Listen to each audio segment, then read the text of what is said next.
ప్రభు స్తోత్రం, దైవాశీస్సులు. రోమాపత్రిక 9వ అధ్యాయం 25, 26 వచనాలు కలిసి ఉన్నాయి, చదువుకుందాం. ఆ ప్రకారము నా ప్రజలు కాని వారికి నా ప్రజలనియు, ప్రియురాలు కాని దానికి ప్రియురాలనియు పేరు పెట్టుదును. మరియు జరుగునదేమనగా, మీరు నా ప్రజలు కారని ఏ చోటను వారితో చెప్పబడినో ఆ చోటనే జీవము గల దేవుని కుమారులని వారికి పేరు పెట్టబడినని హోషేయలో ఆయన చెప్పుచున్నాడు.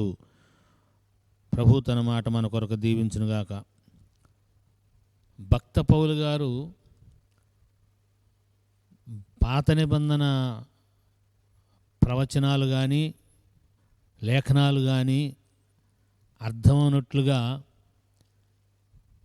ఆయన తర్వాత మనం పుట్టినందుకు మనం ధన్యులమే.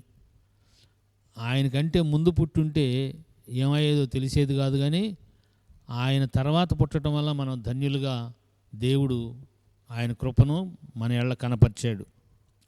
దేవుని పిల్లలారా, హోషేయలో చెప్పబడిన మాట ప్రియురాలు, ప్రియురాలు, ఇది సంఘం మొత్తానికి సంబంధించిన మాట. ఒకే పదం, ప్రియురాలు. నా ప్రియురాలు కాని దానికి ప్రియురాలనియు, నా ప్రజలు కాని వారికి నా ప్రజలనియు పేరు పెట్టుదునని సర్వాధికారి అయిన దేవుడు మాట్లాడుతున్నాడు. ఆయన పేరు పెట్టినప్పుడు అది కాదంటానికి మనం ఎవరమే? అవుననే అనాలి. దేవుని పిల్లలారా, సత్య సంబంధి అయిన ప్రతివాడు నా మాట వినును అనే మాట మనం ఎప్పుడైతే దేవుడు చెప్పిన దాన్ని చెప్పినట్లుగా ఒప్పుకుంటామో అప్పుడు దేవునాత్మ మనలో సమృద్ధి అయిన సమాధానం, బలము, శక్తి ఇస్తారు. ప్రభువారు ఈ లోకంలో ఎవరిని ఏర్పరచుకొని బలపరిచి వాడుకుంటున్నారో వారిని మనం గౌరవించాలి. అది ఏ సహవాసం అయినా, అది ఏ దేశమైనా. ప్రపంచంలో ప్రఖ్యాతిగాంచిన దైవజనులుగా సువార్త చెప్పడానికి బిల్లీ గ్రహం గారు సుమారుగా 22 కోట్ల మందికి ఆయన సువార్త చెప్పాడని, 23 కోట్ల మందికి ఒక అంచనా. అంతమందికి సువార్త చెప్పిన వాళ్ళు సువార్థికులు ఎవరు లేరు. ఆయన పాస్టర్ గారు కాదు, ఆయన ఒక సంఘంలో సువార్థికుడు.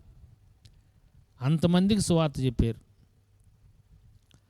ఒకసారి అప్పుడు టీవీలు లేవు, రేడియోలో ప్రపంచం అంతా సువార్త చెప్పాలని చాలా డబ్బు వెచ్చించి సమయం కొని దానికి ఒక దేశం నుండి, అమెరికా దేశం నుంచి కాకుండా వేరే నార్వేనో ఎక్కడి నుంచో, ఆ ఊరి దేశం పేరు మర్చిపోయాను, అక్కడి నుంచి అయితే రిలే బాగా వెళుతుందని అక్కడ సమయం కొన్నారు. ఆయన దగ్గర ఒక టీం మొత్తం కలిసి అక్కడికి వెళ్ళారు.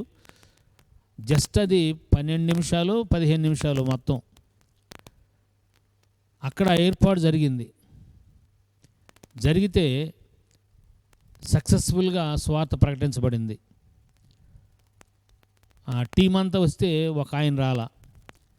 ఏది మన ఫలానా వ్యక్తి డేవిడ్ అని వాళ్ళు చూస్తే ఆయన కరెంటు సంబంధించి కరెంటు రావటం పోవటం అవేమి లేకుండా జాగ్రత్త చూసుకునే ఆ కోణంలో పనిచేస్తున్నాడు. అయితే ఈ రేడియో మాట్లాడుచుండగా బిల్లీ గ్రహం గారు కరెంటు పోయింది.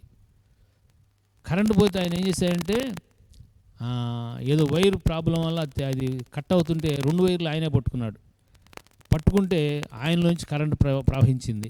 ప్రోగ్రాం ఆగిపోవాలా, ఆయన చచ్చిపోయాడు.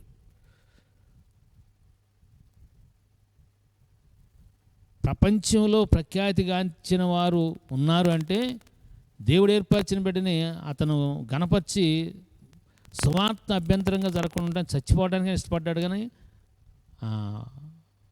ప్రోగ్రాం ఆగనివ్వాల. ఆ దినం కొన్ని కోట్ల మంది సువార్త విన్నారంట. దేవుని పిల్లలారా, దేవుని యొక్క ఏర్పాటుని గౌరవించాలి. దేవుడు ఒక మాట మన కొరకు చెప్పాడంటే, నా పిల్లలు అన్నారంటే దాన్ని మనం గౌరవించాలి. యేసయ్య రక్తాన్ని బట్టి ఆయన మనల్ని పిల్లగా స్వీకరించాడు, అంగీకరించాడు. పిల్లలని ఆయనే ప్రకటన చేశాడు. దాన్ని మనం ఒప్పుకోవటమే. నేనేం పిల్లోన్నయ్యా, నేను గాలిలోన్నయ్యా, ధూళిలోనున్నయ్యా, అదయ్యా ఇదైనా మనం చెప్పకూడదు. నేను దేవుని బిడ్డని, దేవుడే సాక్ష్యం ఇచ్చాడు, ఆ సాక్ష్యాన్ని గౌరవిస్తున్నాను. ఆ సత్యం మనకు అర్థమై దేవుడు మాట్లాడినట్టుగా మనం మాట్లాడినట్లుగా ఆత్మదేవుడు మనకు సహాయం చేయనుగాక. ఆమేన్. Thank you and God bless you.